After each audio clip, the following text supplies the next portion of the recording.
CBSE പരീക്ഷാ പുനർമൂല്യനിർണ്ണയത്തിനായി ഇന്നു മുതൽ അപേക്ഷിക്കാം. ഉത്തരപേപ്പർ പകർപ്പ് ലഭ്യതയിലടക്കം വ്യാപക പരാതികൾ ഉയരുന്നതിനിടയിലാണ് അപേക്ഷകൾ സ്വീകരിക്കുന്നത്.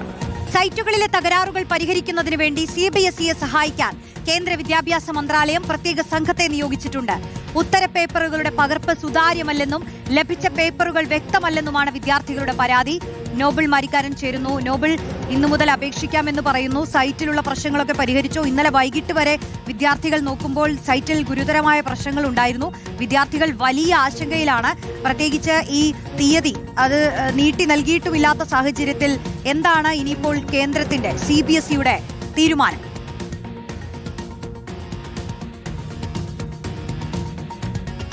റോഷ്നി, പ്രതിഷേധങ്ങൾക്കിടെ CBSE റീവാലുവേഷൻ നടപടിക്രമങ്ങൾ ആരംഭിക്കുകയാണ്. ഇന്നു മുതൽ വിദ്യാർത്ഥികൾക്ക് റീവാലുവേഷൻ വേണ്ടി അപേക്ഷിക്കാനുള്ള സമയപരിധി ആരംഭിക്കുന്നു. പ്രധാനപ്പെട്ട കാര്യം എന്ന് പറയുന്നത് ഈ പറഞ്ഞ ഉത്തരക്കടലാസുകളുടെ പകർപ്പ് ലഭിക്കുന്ന സമയപരിധി ഇന്നലെ അർദ്ധരാത്രിയോടെ പൂർത്തിയായിരുന്നു. പക്ഷേ ഈ പകർപ്പുകളുമായി ബന്ധപ്പെട്ട വലിയ ആക്ഷേപങ്ങൾ ഇപ്പോഴും തുടരുന്നതിന് ഇടയിലാണ് പുനർമൂല്യനിർണ്ണയം ആരംഭിച്ചിരിക്കുന്നത്. സ്വാഭാവികമായും വിദ്യാർത്ഥികൾക്കും രക്ഷകർത്താക്കൾക്ക് വലിയ ആശങ്കയുണ്ട്. പോർട്ടലിലെ പ്രവർത്തനം ഇപ്പോഴും പൂർണ്ണമായും സാധാരണയിലേക്ക് എത്തിയിട്ടില്ല എന്നതും ആശങ്ക വർദ്ധിപ്പിക്കുന്നു. പ്രധാനപ്പെട്ട കാര്യം എന്ന് പറയുന്നത് നിലവിലത്തെ ഇത്തരത്തിൽ വിദ്യാർത്ഥികൾ ഉന്നയിച്ച എല്ലാ പ്രശ്നങ്ങളും പരിഹരിക്കാൻ വേണ്ട നീക്കങ്ങൾ ആരംഭിച്ചിട്ടുണ്ട് എന്നാണ് കേന്ദ്ര സർക്കാരും CBSEയും വ്യക്തമാക്കുന്നത്. നിലവിലത്തെ ഈ സാങ്കേതിക പ്രശ്നങ്ങൾ പരിഹരിക്കുന്നതിന് ഒരു പ്രത്യേക സംഘത്തെ തന്നെ കേന്ദ്ര സർക്കാർ CBSEക്ക് വേണ്ടി നിയോഗിക്കുകയും ചെയ്തിട്ടുണ്ട്. പോർട്ടലിന്റെ പ്രവർത്തനം സാധാരണയിൽ എത്തിക്കുന്നതിന് വേണ്ടിയാണ് ഈ പ്രത്യേക സംഘത്തെ ഇപ്പോൾ നിയോഗിച്ചിരിക്കുന്നത്. അതോടൊപ്പം തന്നെ ഗൗരവതരമായ പരാതികൾ പരിശോധിക്കാൻ CBSE പ്രത്യേക സംഘത്തെ നിയോഗിച്ചിട്ടുണ്ട് എന്ന് അറിയാൻ കഴിയുന്നു. ഉത്തരക്കടലാസുകളുടെ കോപ്പികൾ പലതും ലഭിച്ചപ്പോൾ ബ്ലറായൊക്കെ കൃത്യമായി അതിന് വ്യക്തതയില്ലാത്ത സാഹചര്യമൊക്കെ ഉണ്ടായിരുന്നു. അതോടൊപ്പം തന്നെ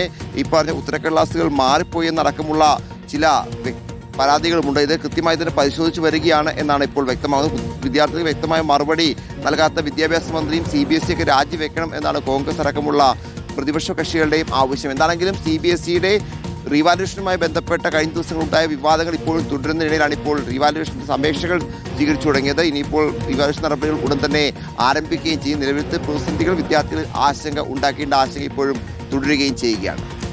ശരി, നോബിൾ മാരിക്കാരനാണ് വിശദാംശങ്ങൾ നൽകിയത്.